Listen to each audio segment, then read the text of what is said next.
And I tell you, these documents we just have, show you just how awful things have been for this president. I'm surprised, it's a testament to him personally that he's been able to kind of push through these attacks on him and do the basics of his job. Because I think there would be other people who would have resigned rather than deal with this. This new document shows that Rod Rosenstein sent an email to Robert Mueller saying the boss doesn't know about their communications. This is before he was appointed. So Rod Rosenstein was secretly communicating with Mueller without the quote boss knowing it. Who was the boss?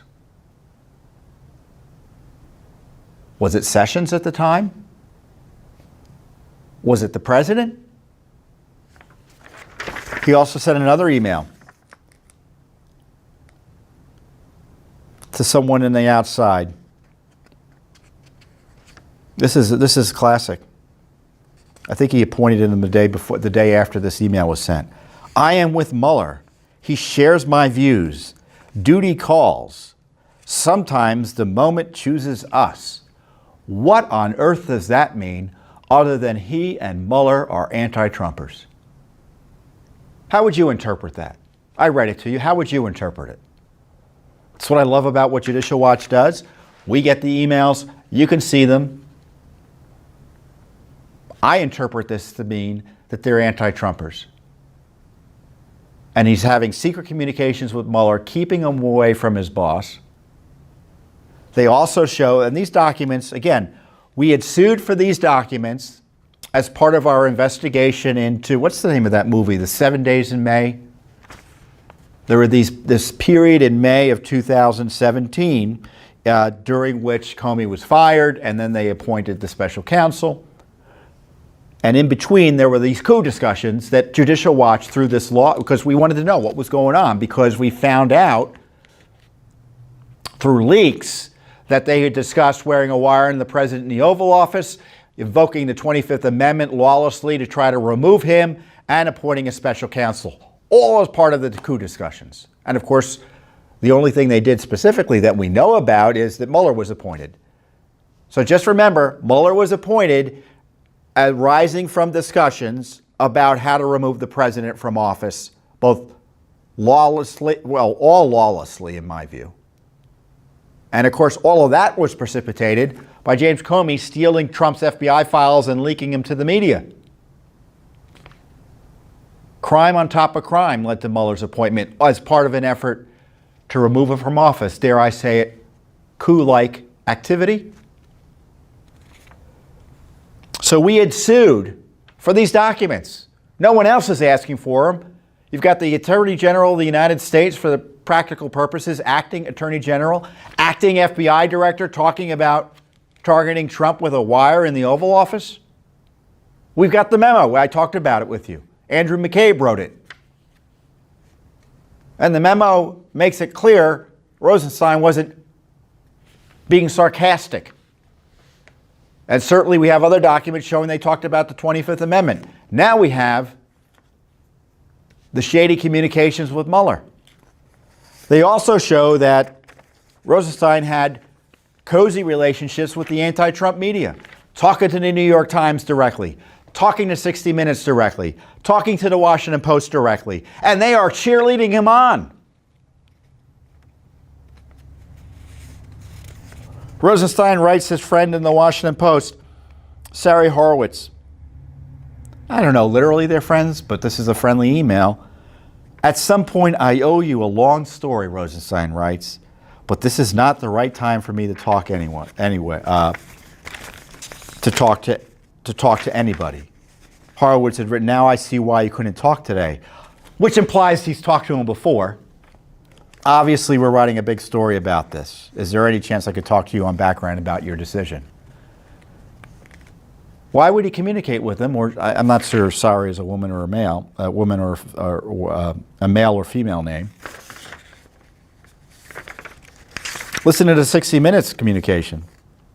Catherine Davis, 60 Minutes producer. Good call on Mueller, although I obviously thought you'd be great at leading the investigation too.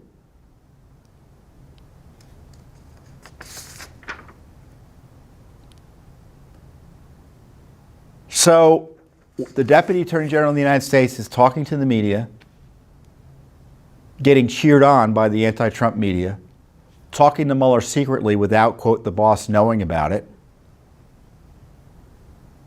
Why did they need to keep it secret from the boss? And who is the boss? And what does he mean that he shares Mueller's views? Mueller is a never-Trumper. Mueller doesn't like President Trump. Otherwise, why would he have abused his office to target him so lawlessly for 2 years?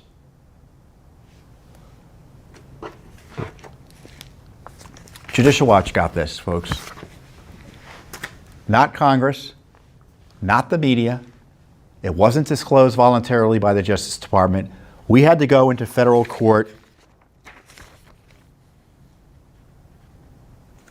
Well, I don't know when we went in, but we asked for the document a year ago. We asked for this material a year ago. We're only getting it. This is the final production a few days ago. And we obviously didn't get everything we asked for, so there'll be more fighting there. But isn't this astonishing material? It confirms the dishonest corruption behind Rosenstein's appointment of Mueller. It shows this cozy relationship between Rosenstein and the media. Do you think it's appropriate for the number two of the Justice Department to be working hand in glove with the media, even on so-called innocent stories? Because he was confirming basic facts, which to me shows that he had a long-standing relationship with these folks. He was a go-to source for them.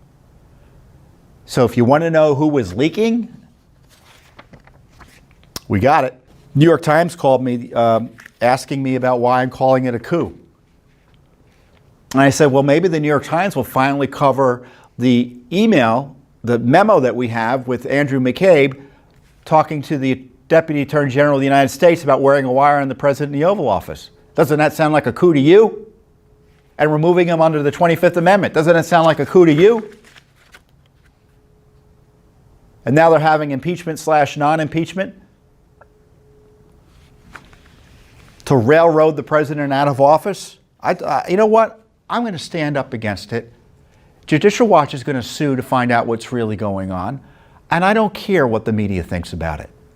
I don't care what the so-called experts think about it. I know what the documents are. We've been litigating this.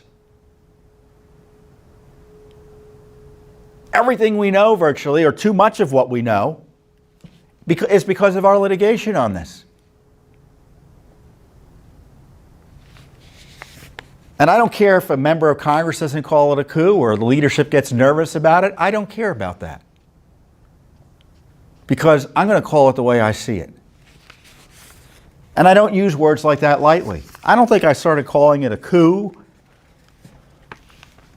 until late last year. I've been talking about the criminality of the seditious attack on Trump for some time, but I didn't start using the word coup until it became quite evident what was going on.